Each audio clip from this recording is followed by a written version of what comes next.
வணக்கம் Subiksha TV channel நேர்களே, நான் உங்கள் அன்பான சயின்டிபிக் வேதிக் அஸ்ட்ராலஜர் அஸ்ட்ரோ அரஞ்சி பேசுகிறேன்.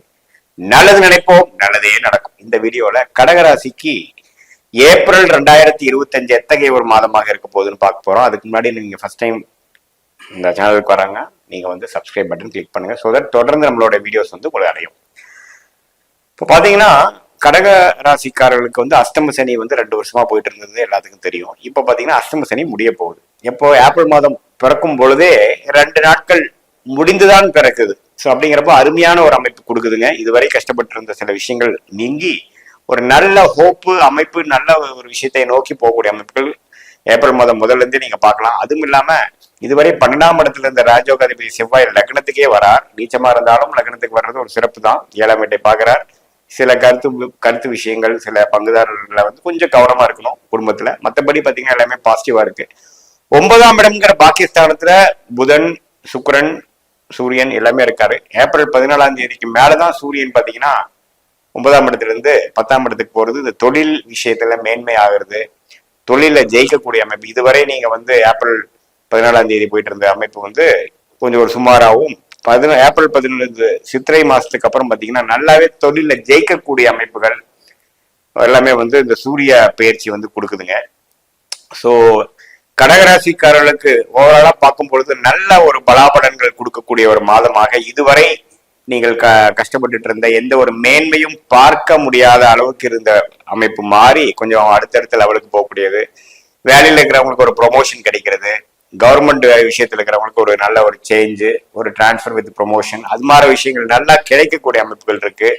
அதே மாதிரி மாணவர்களுக்கு பார்த்தீங்கன்னா ஓரளவுக்கு அடுத்த லெவல் போகக்கூடிய அமைப்பு, ஒரு ஃபோக்கஸ், கான்சென்ட்ரேஷன், அது எல்லாமே கிடைக்கக்கூடிய அமைப்புகள் உண்டு. அதே சமயத்தில் வெளிநாடு போகணும் அப்படின்னு ட்ரை பண்றவங்களுக்கு எல்லாம் வந்து ஓரளவுக்கு வெளிநாடு போகக்கூடிய அமைப்புகள் வந்து பரிபூர்ணமாக வருகிறது.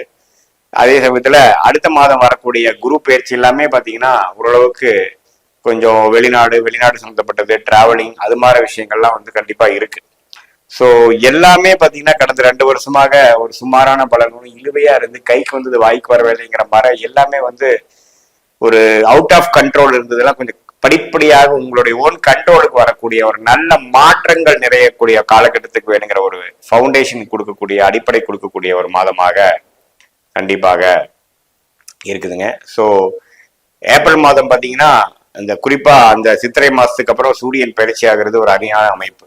ஸோ அதனால இந்த மாதத்தை வந்து நீங்க உங்களோட டெவலப்மெண்ட்டுக்காகவும், இதுவரை நீங்க சில சிக்கல்கள் இருந்து அதுல இருந்து தப்ப முடியாமல் இருக்க வேணுங்கிற ஒரு சடனா ஒரு விஷயங்கள் முடித்து நான் வெளியில வந்துட்டேங்கிற மாதிரி ஒரு அமைப்பு இருக்கிறதுனால கொஞ்சம் கவனமாக எல்லாமே செய்யும் பொழுது நீங்க வெற்றி பெறுவது உறுதிங்கிறது நீங்க தெரிஞ்சுக்கணும். இது பாத்தீங்கன்னா மற்றபடி பாத்தீங்கன்னா அந்த செவ்வாய் வந்து லக்னத்துக்கு வரும்போது அப்பப்போ கொஞ்சம் கோபதாபங்கள் வர்றதுக்கு மட்டும்தான் கொஞ்சம் கவனமா இருக்கக்கூடிய அமைப்புகள் இருக்கு.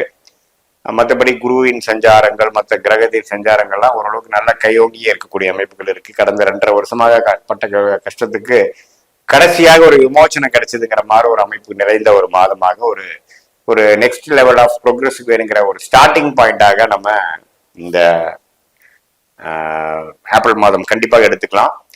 இது வந்து ஒரு மாதிரி பொதுவான பலன்களை தவிர உங்களுடைய ஜென்ம ஜாதகத்துல எப்படி தசாபுக்திகள் போய் கொண்டிருக்கிறது, லக்னம் எந்த லக்னத்துல பிறந்தீங்க, அந்த லக்னத்துக்கு யோகமான தசைகள் போகுதா இல்லையாங்கிறதெல்லாம் பார்த்து இப்போ ஷார்ட் டேர்மா எது மாதிரி நடந்து கொண்டு இருக்கிறது, லாங் டேர்ம் என்ன ஃபியூச்சர்ல உங்களுக்கு பிராப்தங்கள் இருக்கிறது, எந்த மாதிரி டைரக்ஷன் லைஃப் போகுது, எது மாதிரி டெசிஷன் எடுக்கிறது நமக்கு நல்லது, அது மாதிரி துல்லியமான சில விஷயங்கள் வந்து இப்ப கோச்சாரம் சொன்ன இந்த சனி பயிற்சி, ராகு பயிற்சி, அதே சமயத்துல மற்ற மாத கிரகத்தின் அமைப்புல வைத்து பார்த்து 2 சேர்த்து வச்சு சொல்லும் பொழுது துல்லியமான பலன்கள் எடுத்து இந்திய வேத ஜோதிடம் மூலமாக நம்ம பலன் அறிய முடியுங்கிறத நீங்க கண்டிப்பாக தெரிஞ்சுக்கணும்.